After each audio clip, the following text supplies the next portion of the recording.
تھا کہ جامعۃ الازہر میں، آپ کو پتہ ہے سب سے بڑی اسلامک یونیورسٹی جامعۃ الازہر قاہرہ میں مصر میں ہے، وہاں سوال کیا گیا۔ سوال یہ ہوا، لوگ یہ سوال کرتے ہیں، میلاد لوگ مناتے ہیں، حضور کے آنے کی خوشی، حضور کی آمد کی خوشی کسی صحابی نے جب نہیں کی تو ہم کیوں کرتے؟ تو جامعۃ الازہر میں وہ جو فتویٰ تھا، وہ جو جواب تھا، میں اس سے پہلے ایک اور چیز آپ کے سامنے ایڈ کر کے بتاتا ہوں۔ حضرت انس بن مالک رضی اللہ تعالیٰ عنہ صحابی رسول ہیں، 10 سال حضور کی خدمت کی، حضور مدینے میں تشریف لائے، 10 سال ہی عمر تھی، والدہ نے کہا سارے کام ہوتے رہیں گے، تیرا کام یہ ہے تو نے حضور کی خدمت کرنی، اور کوئی کام نہیں کرنا، ہمارا گھر کا کوئی کام نہیں تجھ پہ۔ 10 سال حضور کی خدمت میں رہے، اور بخاری کی حدیث ہے، فرماتے ہیں 10 سال حضور کی خدمت کی، 10 سالوں میں کبھی ایسا نہیں ہوا کسی نے آ کر آقا علیہ الصلوۃ والسلام سے کوئی چیز مانگی ہو حضور نے نہ کی ہو۔ آپ کی زبان سے 10 سال میں نے نہ نہیں سنی۔ اور آگے فرماتے ہیں، کسی نے پوچھا اے انس تم زندگی میں بڑے خوش ہوئے ہوگے، زندگی میں بڑے غمگین بھی ہوئے ہوگے، مجھے وہ دن بتاؤ تمہاری زندگی میں سب سے بڑھ کر خوشی والا دن تھا۔ حضرت انس فرماتے ہیں کہ صرف میرا ہی نہیں، سارے مدینہ والوں کی زندگی کا سب سے بڑھ کر خوشی والا دن وہ تھا جس دن حضور مکے سے ہجرت کر کے مدینہ تشریف لائے۔ ہمارے لیے سب سے بڑھ کر خوشی والا دن تھا۔ اب حضور تشریف لا رہے ہیں، ابھی تو حضور نے قدم رکھنے ہیں مدینہ میں، مدینہ والوں کا انتظام کیا ہے محبت میں؟ حضور نے ٹیلی فون تو نہیں تھے کہ کیا پروٹوکول مجھے دو گے، آپ نے کوئی پیغام تو نہیں دیا میرے آنے سے پہلے یہ اہتمام کرنا۔ اب خوشی کے ساتھ اپنی طرف سے کہ اللہ کے محبوب آ رہے ہیں، اہل مدینہ کا استقبال حضور کی آمد پر کیسا تھا؟ وہ بچیاں وہ چھتوں پر دف لے کر چڑھی ہیں اور کیا کہہ رہی ہیں؟ طلع البدر علینا، آج 14ویں رات کا چاند ہم پر طلوع ہوا ہے۔ اور پھر آگے کیا فرمایا؟ اور آگے وہ بچیاں کیا کہہ رہی ہیں؟ وہ ہمیں بھی کچھ درس دے رہی ہیں، وہ کہتی ہیں وَجَبَ الشُّكْرُ عَلَيْنَا مَا دَعَا لِلَّهِ دَاعِي، ہم پر اللہ کا شکر ادا کرنا واجب ہے، ہم نے اللہ سے محبوب مانگا، اللہ نے ہمیں عطا فرما دیا۔ اور میں تو یہاں کہتا ہوں اگر مانگنے سے محبوب مل گیا تو وہ بچیاں کہتی ہیں ہم پر شکر واجب ہے، اور جسے بن مانگے ملا ہو ان پر تو بدرجہ اولا واجب ہے، وہ جن کو مانگنے سے اللہ نے محبوب عطا فرمایا۔ اب یہ کلام حضور کے سامنے پڑھا گیا، یہ کلام حضور نے کانوں سے سنا، حضور نے منع نہیں کیا کیا پڑھی جا رہی ہو، کون سا شکر تم پر واجب ہے، کون سا 14ویں رات کا چاند آیا، میں اللہ کا رسول ہوں، عام سا بندہ ہوں، اور تم 14ویں رات کا چاند نہیں۔ محبت سے جب کسی نے اپنی محبت کا اظہار کیا ہے حضور نے اس کی محبت کو قبول فرمایا ہے۔ یہ تو جواب میں نے اس پر آپ کے سامنے رکھا۔ اب اس فتوے میں جواب کیا تھا؟ اس فتوے میں انہوں نے کہا کہ یہ بات غلط ہے کہ آقا علیہ الصلوۃ والسلام کے آنے پر، حضور کی آمد پر، حضور کے تشریف لانے پر کسی نے خوشی کا اظہار نہیں کیا، یہ غلط بات ہے۔ آگے حدیث پاک درج کی جو سنن ترمذی میں بھی ہے، مسند احمد میں بھی ہے، فرماتے ہیں کہ آقا علیہ الصلوۃ والسلام ایک جنگ پر تشریف لے گئے۔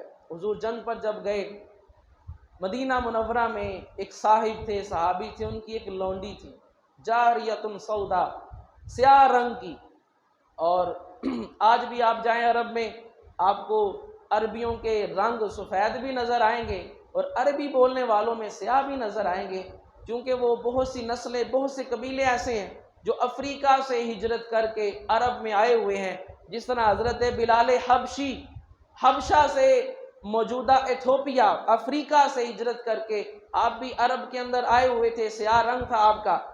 اب وہ سیاہ رنگ کی وہ ایک لونڈی تھی کسی صحابی کی، اس نے اللہ کی بارگاہ میں یہ منت مان لی، اس نے کہا اے اللہ تیرا محبوب صحیح سلامت واپس آ جائے، جب تیرا محبوب مدینے میں واپس آئے گا میں خوشی میں دف بجاؤں گی، حضور کی آمد پر دف بجا کر اپنی خوشی کا اظہار کروں گی۔ آقا علیہ الصلوۃ والسلام اللہ کی توفیق سے اس غزوہ سے صحیح سلامت حضور واپس آئے، وہ حاضر ہوئی، عرض کی حضور میں نے منت مانی تھی اللہ کا محبوب صحیح سلامت ہمارے پاس واپس آ جائے، میں خوشی میں دف بجاؤں گی۔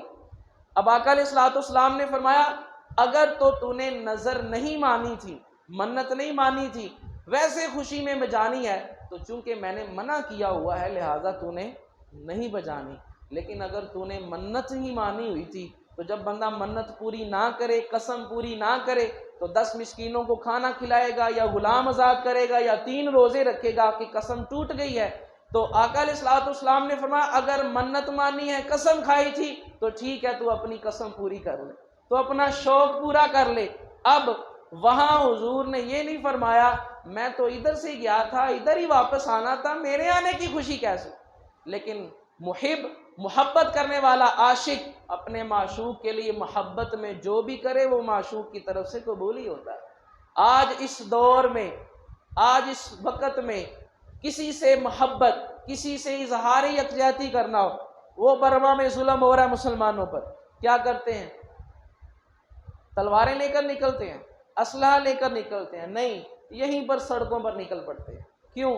ہماری اتنی ہمت ہی نہیں ہے ہم جہاد کے لیے وہاں جائیں، اپنے مومن بہن بھائیوں کا ساتھ دیں، لیکن کم از کم دنیا کو یہ بتانا چاہتے ہیں اگر ان پر ظلم کر رہے ہو ہم بھی ان کے ساتھ ہیں، ان پر تمہارا ظلم کرنا ہم اس کے خلاف ہیں، اپنی آواز بلند کرتے ہیں۔ اب اس دور میں آواز بلند کرنا، کسی کے حق میں اٹھنا یا کسی ظلم کے خلاف اٹھنا، اس کا یہ طریقہ۔ اب اس دور میں سارے کام اپنے مقصد کے لیے تو ہم کر لیں، اور بلکہ ایک عالم تھے اہل حدیث کے، بڑے مشہور عالم ہیں، میں نام نہیں ان کا لیتا، ان کی میں پوسٹ ایک پڑھ رہا تھا، ان کی مسجد کے خادم کو اٹھا کے لے گئے، یہ ابھی 10-15 دن پہلے کی بات ہے، ان کی مسجد کے خادم کو اٹھا کے لے گئے، تو انہوں نے ٹویٹر کے اوپر اپنی وہ پوسٹ لگائی، ٹویٹ کیا کہ اگر میرے اس خادم کو علاقے کا جو SHO یا انسپیکٹر جو بھی ہے، اگر میرے خادم کو واپس نہ چھوڑ کر گیا تو میں احتجاج کی کال دوں گا اور اس کے خلاف ریلیاں نکلیں گی۔ میری مسجد کا خادم اگر واپس نہیں آیا تو سوال ہوتا ہے مسجد کا خادم چھڑانے کے لیے ریلیاں جائز ہیں؟ حضور کی آمد، حضور کے ذکر میں نکلنا وہ بدعت ہو گیا۔ پتہ نہیں ہمیں کب پتہ چلے گا، کب علم ہوگا۔ آقا علیہ الصلوۃ والسلام کی محبت میں، آقا علیہ الصلوۃ والسلام کی محبت میں، حضور کی عشق میں، حضور کی تعظیم میں ہر وہ کام جو عام روٹین میں جائز ہے، جس میں قباحت نہیں ہے، جس میں گناہ نہیں ہے، وہ حضور کی آمد پر کرنا بالکل جائز ہے۔ ہاں، دین میں اضافہ یہ ہے، کل کو کوئی دن ایسا آئے کہ ہم یہ فتویٰ دے دیں، ہم یہ کہنا شروع کر دیں کہ یہ عید میلاد النبی ہے، اس کی بھی جماعت کروائیں گے جیسے عید الاضحیٰ عید الفطر کی ہوتی ہے۔ دین میں زیادتی یہ ہے کہ اگر ہم یہ کہیں کہ جو عید میلاد النبی کو عید نہیں مانتا وہ بندہ کافر ہے، وہ بندہ گناہ گار ہے، جو میلاد النبی کے جلوس میں نہیں جاتا، جانا ضروری ہے، جو نہیں جاتا وہ مومن ہی نہیں ہے۔ یہ ہے دین میں زیادتی، کسی پر ثواب کا حکم لگانا، کسی پر گناہ کا حکم لگانا، کسی پر کفر اسلام کا حکم لگانا۔ لیکن حضور کی محبت میں ہر دور کے مطابق، بلکہ میں تو یہاں تک کہتا ہوں آئندہ دور میں، اب ہمیں تو نہیں پتا آگے دور میں کیا کیا چیزیں آئیں گی، آگے آئندہ وقت میں کسی کی عزت کے لیے اور کیا کچھ کیا جا سکتا ہے، کسی کی بے عزتی کے لیے اور کیا کچھ کیا جا سکتا ہے، لیکن قیامت تک ہر وہ کام جو کسی کی عزت والا ہوگا اس کا سب سے زیادہ حقدار حضور کی ذات ہوگی۔ ہر وہ عمل جس سے کسی کی عزت، کسی کی تعظیم کی جائے، سب سے بڑھ کر اس کی حقدار اللہ کے محبوب